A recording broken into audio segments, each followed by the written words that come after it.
Olá, tudo bem? Paz. Tem uma palavra de Deus para compartilhar com você nessa reflexão com base na meditação bíblica de 18 de fevereiro, cujos textos para meditação no dia são Gálatas capítulos 1 e 2 e Êxodo no capítulo 29. Eu, buscando em oração ao Senhor aquilo que Ele queria que eu compartilhasse nessa nossa reflexão, e o Senhor me direcionou a compartilhar Êxodo 29, de 1 a 7, a respeito da importância de sermos consagrados ao Senhor. Se você puder abrir comigo, vai ser uma bênção para que você acompanhe. Êxodo 29, a partir do versículo 1, e diz assim a santa e poderosa palavra de Deus: Isto é o que lhes hás de fazer para os santificar, para que me administrem o sacerdócio. Toma um novilho e 2 carneiros sem mácula, e pão ázimo, e bolos ázimos amassados com azeite, coscorões ázimos, untados com azeite, com flor de farinha de trigo os farás, e os porás num cesto, e os trarás no cesto, como um novilho e os 2 carneiros. Então farás chegar Arão e a seus filhos à porta da tenda da congregação, e os lavarás com água. Depois tomarás as vestes, e vestirás a Arão da túnica e do manto do éfode, e do éfode do peitoral, e o cingirás com o cinto de obra de artífice do éfode, e a mitra porás sobre a sua cabeça, a coroa da santidade porás sobre a mitra, e tomarás o azeite da unção, e o derramarás sobre a sua cabeça, assim o ungirás.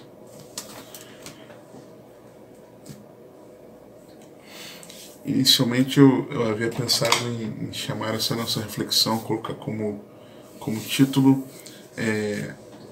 a unção para os santos. Mas a consagração ela não envolve apenas a unção em si, necessariamente. Me lembrei agora, nesse exato momento, quando um irmão ele é separado por algum trabalho ministerial, existe aquele momento ali da consagração ministerial. O irmão é consagrado ao diaconato, ao presbitério, ao pastorado, vamos dizer assim, são as consagrações mais básicas na maioria das igrejas. Consagrados a evangelista, a missionário, né? Em algumas igrejas essa consagração ela é chamada de unção, né? Unção ao diaconato, ao presbitério, ao pastorado. Mas não é disso que nós estamos falando aqui. Nós estamos falando a respeito de termos sido convocados pelo Senhor para nós exercermos um sacerdócio pessoal diante dele, de sermos chamados por Deus para sermos consagrados a Ele. Deus ele chamou homens para administrarem o ofício sacerdotal diante dele.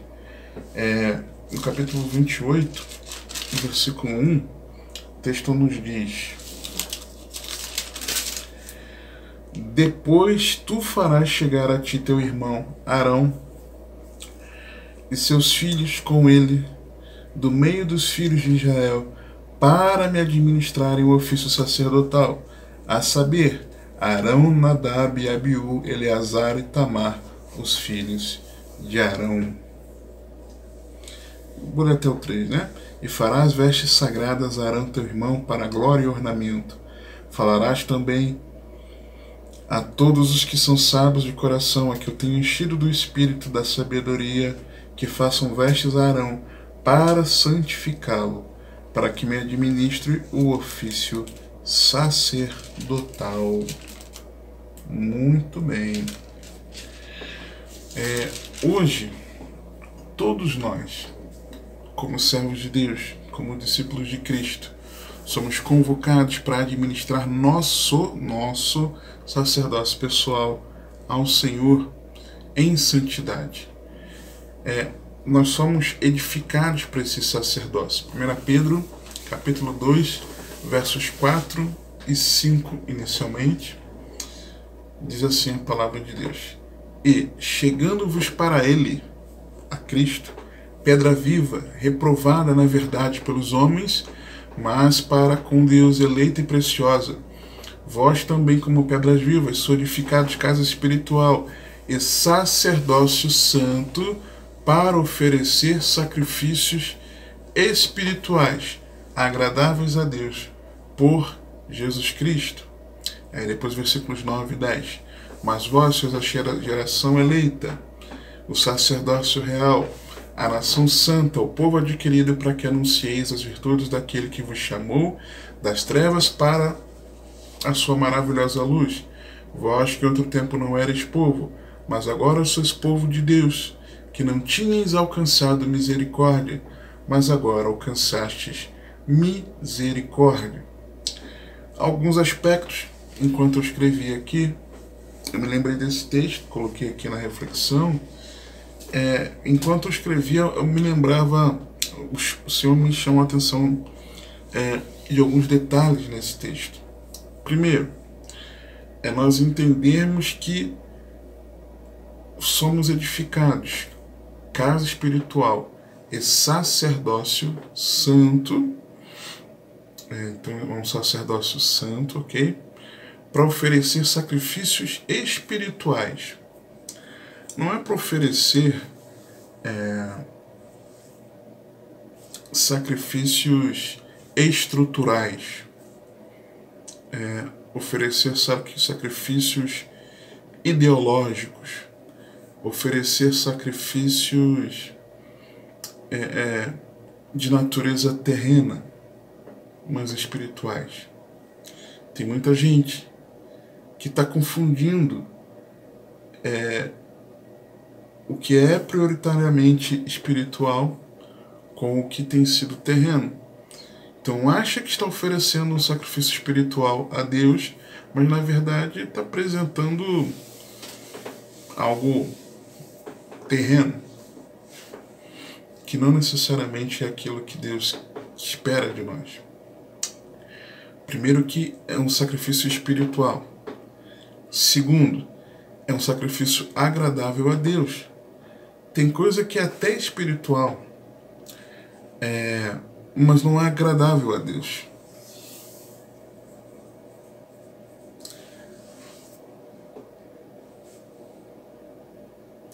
Você acha, por exemplo, que quando você apresenta diante de Deus seu momento de participar dos cultos com os irmãos,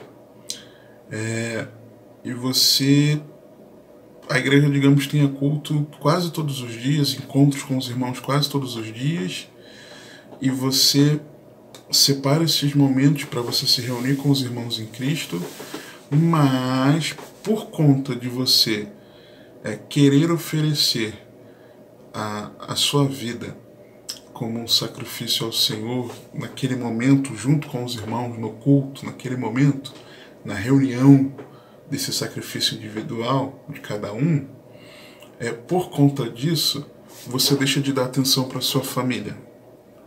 Eu digo, não na questão de prioridade, eu digo na questão de dar a atenção que você tem que dar. Você deixa de cuidar,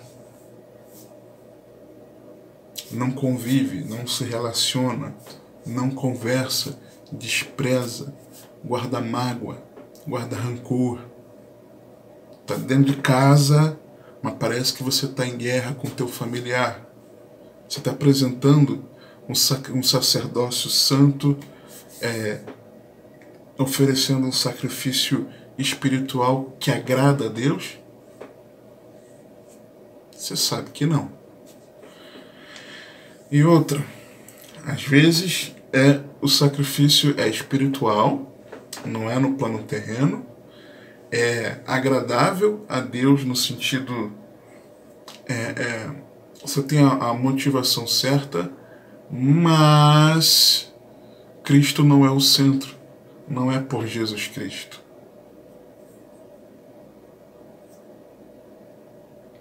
Nós somos chamados a apresentarmos esse sacerdócio ao Senhor. Somos edificados para isso. É o sacerdócio real, o sacerdócio no reino. Romanos 12:1 nos mostra que devemos apresentar o nosso viver como culto a Deus. Rogo-vos, pois, irmãos, pela compaixão de Deus, que apresenteis os vossos corpos, ou seja, a própria vida, em sacrifício vivo, santo e agradável a Deus, que é o vosso culto racional. Vamos lá. Quando você não tem motivação para meditar na palavra, para orar, para jejuar, para você se reunir com os irmãos, participar dos cultos, para você louvar a Deus, você acha que está sendo um sacrifício vivo? Não, né? Não tá. Então, um sacrifício borocochô, como dizem, né? Murcho, morto e não vivo. Quando você apresenta de forma vívida, pujante, mas não é indiferente, mas você guarda aquele teu pecadinho de estimação e não quer abandonar a prática do pecado. Está sendo um sacrifício santo? Obviamente que não. E apresentando algo que por exemplo, você tem ali um viver pujante ao Senhor, em teoria em santidade ao Senhor, porém você despreza o teu irmão em Cristo. Você despreza o próximo, não se importa com a dor do outro. Está sendo agradável a Deus? Você sabe que não. Então a gente precisa olhar para dentro do nosso coração, sabe? Eu preciso olhar para dentro do meu coração. E nós nos apresentarmos de verdade a Deus, com tudo que nós somos. E eu me lembrava de uma canção, e diferentes canções falam a respeito de nos consagrarmos a Deus, mas quando eu fechava, eu já tinha escrito, preparado a reflexão, eu me lembrei dessa canção, que ela diz assim: ao Rei dos Reis consagro tudo o que sou, e de gratos louvores transborda o meu coração.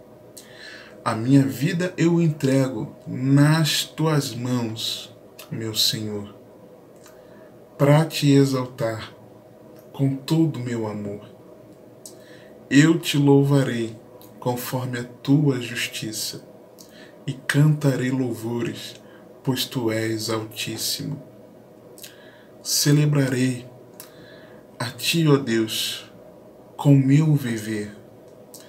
Cantarei e contarei as tuas obras, pois por tuas mãos foram criados terra, céu e mar, e todo ser que neles há.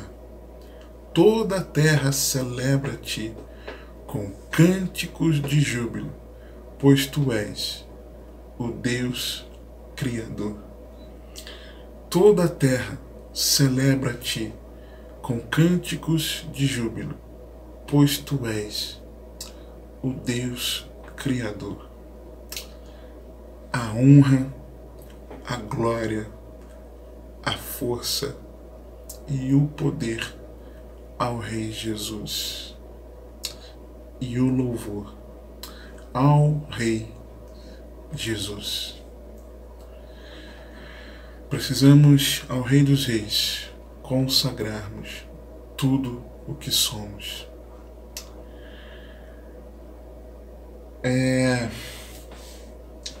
Nessa consagração, de olho aqui no texto, nós vemos que, primeiro, é necessário nós sermos lavados com a palavra, no verso 4. Então farás chegar Arão e a seus filhos à porta da tenda da congregação e os lavarás com água. E esse lavar com água nos aponta para a palavra de Deus. Efésios capítulo 5, versos 25 a 27. Vós, maridos, amai vossas mulheres, como também Cristo amou a igreja e a si mesmo se entregou por ela, para a santificar, purificando-a com a lavagem da água pela palavra, para apresentar a si mesmo igreja gloriosa, sem mácula, nem ruga, nem coisa semelhante, mas santa e irrepreensível. Primeiro. Segundo, é ser revestido de Cristo. Depois que você e eu, nós temos um encontro com a palavra de Deus. A palavra de Deus, ela aponta o nosso pecado, nos mostra que as velhas atitudes, elas deveriam ser deixadas de lado, o velho homem ser mortificado, passarmos por esse lavar regenerador. Nós precisamos nos revestir de Cristo.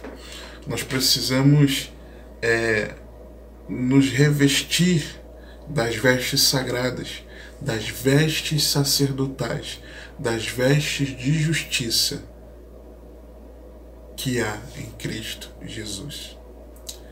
E é interessante que antes de versículo 5, vou ler aqui, né? E antes de tomar as vestes, vestir Arão, era necessário que ele primeiro fosse lavado. Depois tomarás as vestes e vestirás Arão da túnica e do manto do éfode, do peitoral, e o cingirás com o cinto de obra de artífice do éfode. Para revestir-se das vestes sagradas, precisava primeiro estar lavado na água. O que acontece? Nós queremos muitas vezes ter atitudes que deveríamos tomar, sim, tá? De boas obras, por exemplo, numa caminhada de fé, sem primeiro nós termos sido lavados pela palavra. O que acontece? Nada. Você pode ver que você segue por um caminho, você tenta ter uma vida que glorifica a Deus, você busca ter atitudes, revestir-se de atitudes que um servo de Deus deve tomar, mas na verdade o teu exterior faz algo que o seu interior ainda não foi lavado. Você está entendendo? Então primeiro você toma banho, depois você veste a roupa. Você entendeu? Primeiro você toma banho, depois você veste a roupa. Não adianta querer bancar uma de discípulo de Cristo sem primeiro ser transformado no seu interior. Não adianta querer evidenciar no teu exterior com um linguajar de crente, com um vestir-se em semelhança a muitos dos servos de Deus, e deve sim, de fato, mostrar uma diferença também nas suas vestes, mas e lá dentro? Você está entendendo? Carrega a Bíblia debaixo do braço, mas cadê a palavra lá dentro do coração?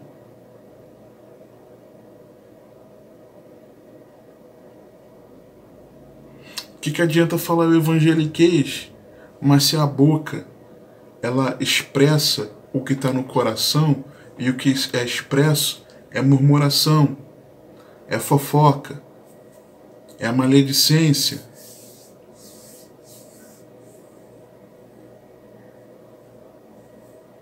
Inclusive, muitos dos que se dizem de Cristo expressam na boca palavras duplas, de duplos sentidos. Tem algo errado, não tem? Não adianta colocar veste de crente, veste atitudes, né, de servo de Deus, mas o coração não ter sido ainda regenerado. Você precisa primeiro ser lavado na palavra. Gálatas 3, 24 a 27. De maneira que a lei nos serviu de aio para nos conduzir a Cristo, para que pela fé fôssemos justificados. Mas depois que veio a fé, já não estamos debaixo de aio, porque todos sois filhos de Deus pela fé em Cristo Jesus, porque todos quantos fostes batizados em Cristo, já vos revestistes de Cristo. Terceiro, eu vejo a importância do andar em santidade, porque o versículo 6 nos diz assim: e a mitra porás sobre a sua cabeça, a coroa da santidade porás sobre a mitra. Verso 6. Efésios 4, 20 a 24. Mas vós não aprendestes assim a Cristo, se é que o tendes ouvido, e nele fostes ensinados, como está a verdade de Jesus, que quanto ao trato passado, vos despojeis do velho homem, que se corrompe pelas concupiscências do engano, e vos renoveis no espírito da vossa mente, e vos revistais do novo homem, que segundo Deus é criado em verdadeira justiça e santidade. Foi lavado em Cristo pela palavra, foi revestido de Cristo, agora precisa andar em santidade.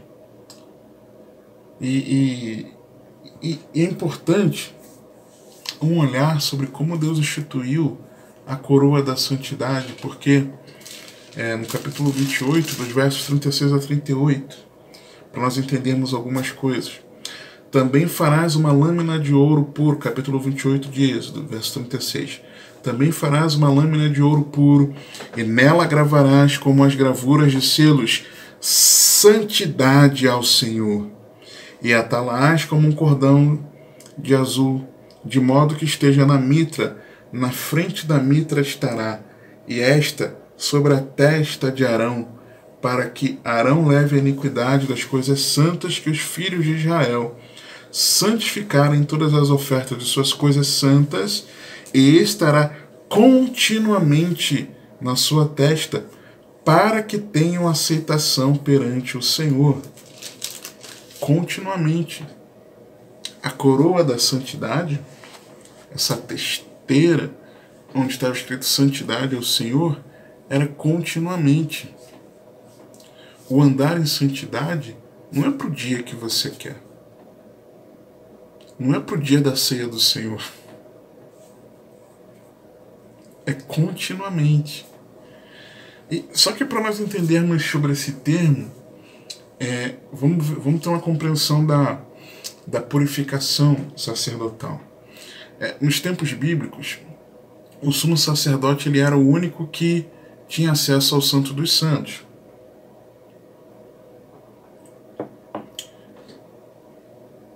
comentei recentemente sobre isso. Lembra? O acesso ao caminho, pelo caminho, o acesso pela verdade e o acesso pela vida, na Arca da Aliança. Nós temos um lugar de comunhão com Deus, nosso coração, lembra? Então, nos tempos bíblicos, o sumo sacerdote era o único que tinha acesso ao Santo dos Santos e, consequentemente, a Arca da Aliança. Ele era o intermediário entre o povo e Deus. E uma vez ao ano, ali ele fazia a expiação, aspergindo o sangue sobre o propiciatório e diante do propiciatório, né, o que apontava para o sacrifício, para o sangue vertido na cruz. Para que eles estivessem diante de Deus no tabernáculo e depois no templo, os sacerdotes eles se purificavam física e psicologicamente. Ele lavava-se, ok? Mas também aqui ele precisava se purificar na sua consciência. Eles lavavam as mãos com cuidado e as roupas eram detalhadamente limpas e bem cuidadas. Essa coroa sacerdotal, a lâmina de ouro puro com a inscrição Santidade ao Senhor, ela era uma tiara sobre a mitra sacerdotal, onde tinha a inscrição Santidade ao Senhor. E isso que ele tinha aqui, que ele carregava aqui na mitra, era exatamente um símbolo desse ritual, desse processo da purificação, do lavar, ok? Você e eu, hoje, andarmos em santidade, nos abstendo do pecado, é a evidência da regeneração, do lavar que aconteceu aqui dentro, pelo Espírito Santo, por meio da palavra de Deus implantada no nosso coração. Então, um sacerdote, ele era consagrado, isso ele era feito santo, ou separado inteiramente para o serviço de Deus por meio de uma cerimônia especial. Como um tipo de Cristo, o sumo sacerdote, ele era o representante principal diante de Deus, ok?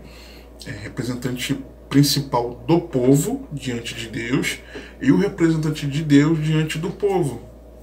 Isso nos lembra o nosso Senhor. Hebreus 4,14. Visto que temos um grande sumo sacerdote, Jesus, Filho de Deus, que penetrou nos céus, retenhamos firmemente a nossa confissão. Todos os sacerdotes, eles precisavam de vestes especiais para estabelecer a sua autoridade. As vestes do sumo sacerdote elas eram diferentes dos demais, porque ele era o representante mais alto, vamos dizer assim, né? E os demais eles eram subordinados a eles. E uma das diferenças das vestes do sumo sacerdote para do sacerdote era exatamente essa lâmina. Não era só isso de diferença, tá?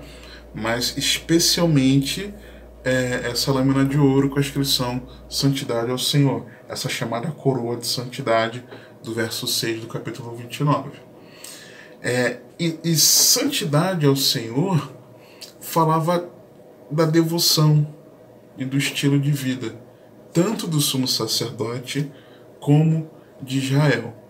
Por que também é de Israel? Lembra? Nós vemos lá no capítulo 28, quando ele diz assim, e estará sobre, versículo 38, e estará sobre a testa de Arão, para que Arão leve a iniquidade das coisas santas que os filhos de Israel santificarem em todas as ofertas de suas coisas santas.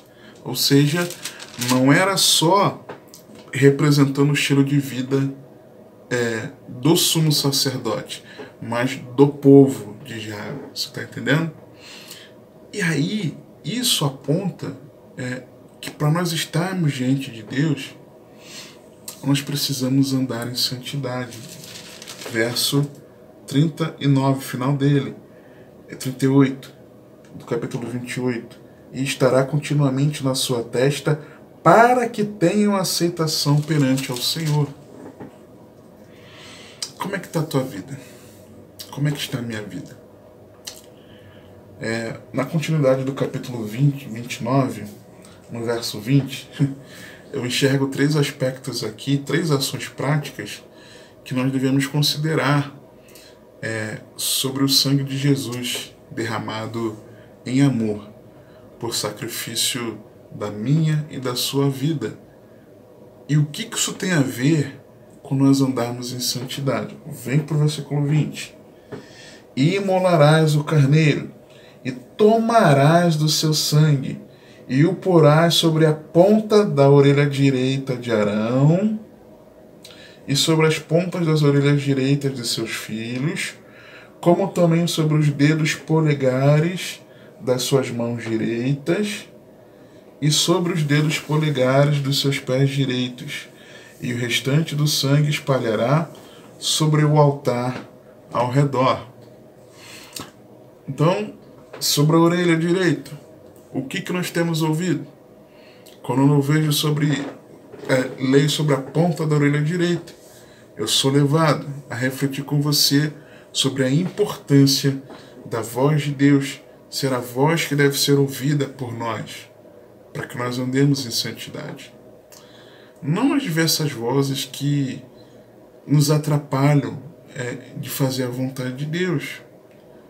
Você sabe que a Bíblia manda você perdoar, mas fica aquela vozinha soprando no seu ouvido, e as pessoas que sabem das situações, deixa de ser bobo, vai perdoar para quê? Aquela pessoa fez isso com você, não perdoa não.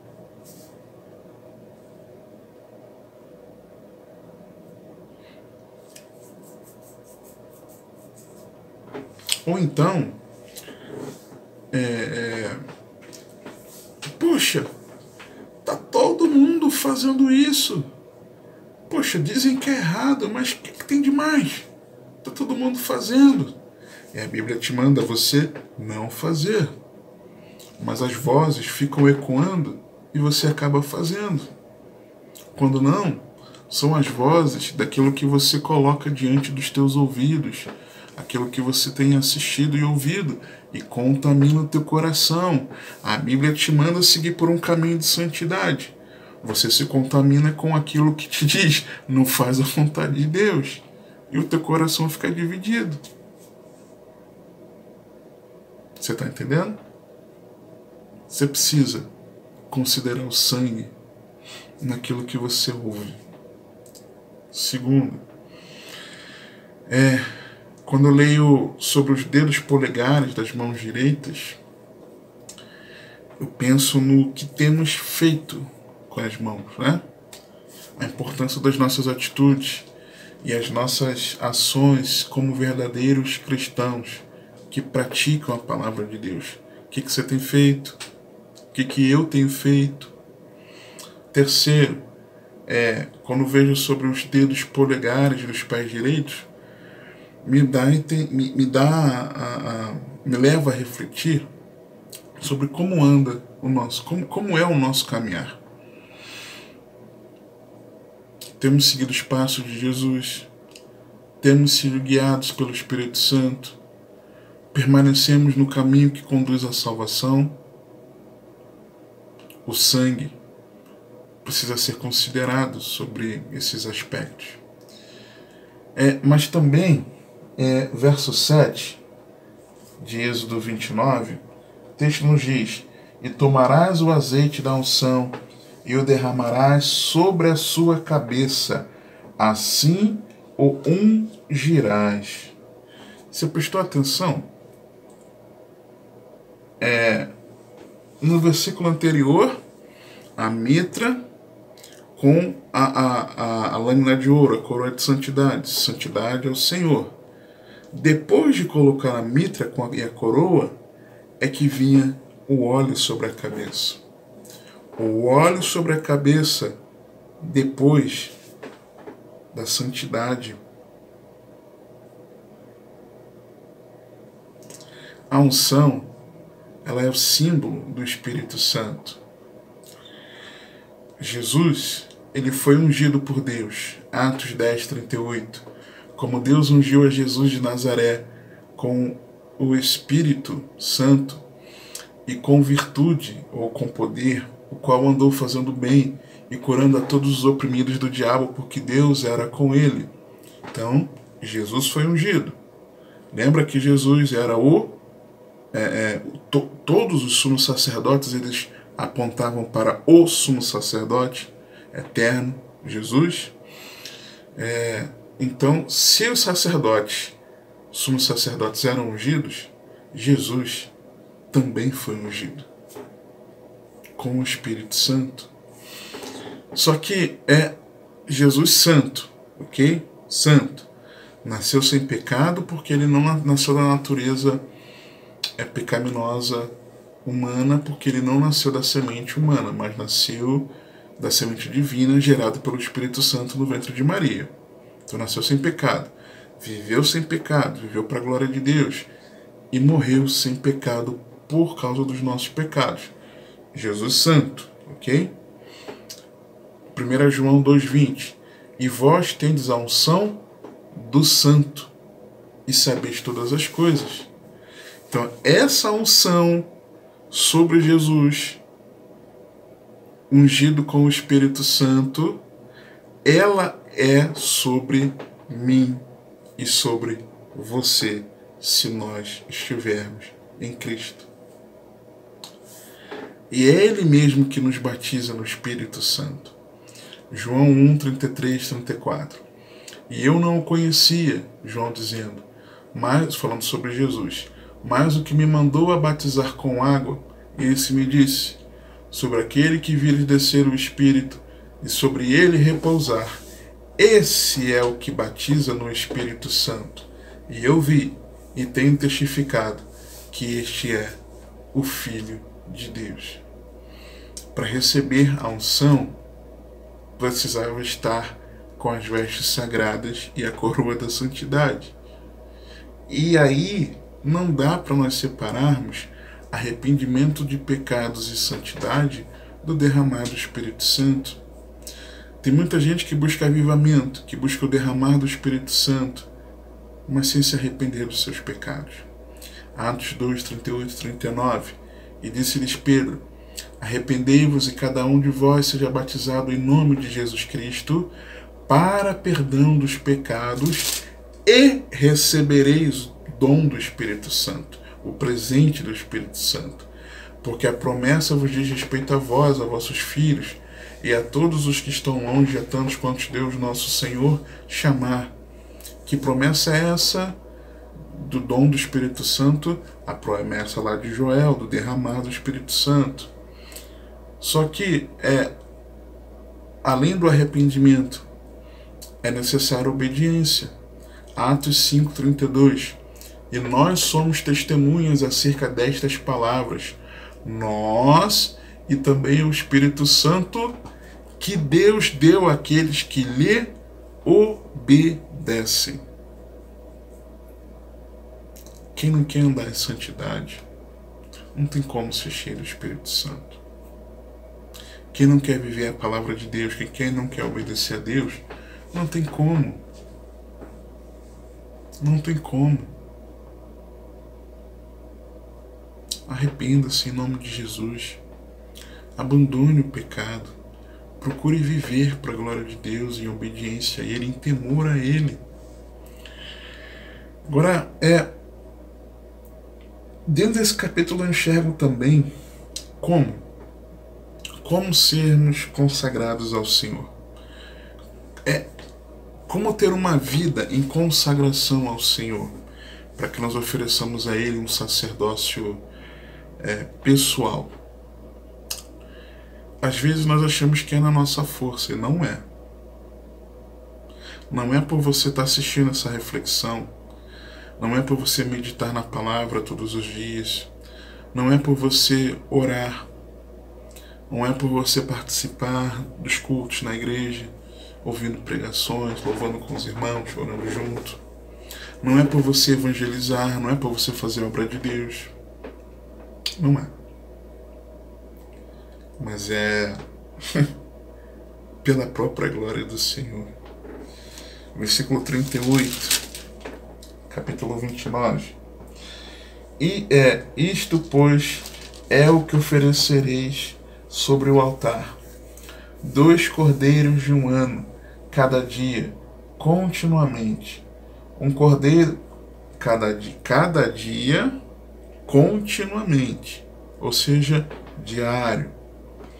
Um cordeiro oferecerás pela manhã, e outro cordeiro oferecerás à tarde, ou seja, de dia e antes do anoitecer.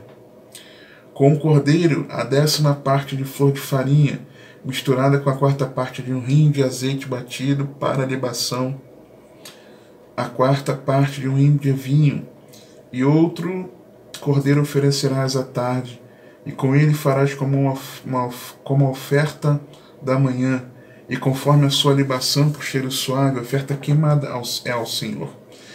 Este será o holocausto contínuo por vossas gerações, à porta da tenda da congregação, perante o Senhor, onde vos encontrarei para falar contigo ali. E virei aos filhos de Israel para que, presta atenção nisso, por minha glória sejam santificados. É o próprio Espírito Santo que nos santifica. É pelo agir do Espírito Santo na minha e na tua vida. Lembra? A cada dia continuamente, verso 38, é na continuidade da vida com Deus, no dia a dia diante da presença do Senhor, é que você e eu, nós somos transformados pelo Espírito Santo, pela prática da palavra de Deus implantada em nosso coração. 2 Coríntios 3,18.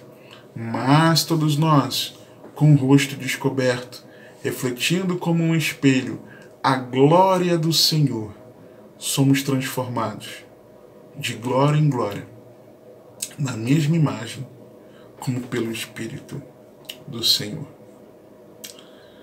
Você e eu, nós precisamos compreender que, de fato, nós fomos chamados para apresentarmos um sacerdócio pessoal ao Senhor. E o Senhor nos chama a nós consagrarmos a nossa vida a Ele. Consagre ao Senhor tudo que você é.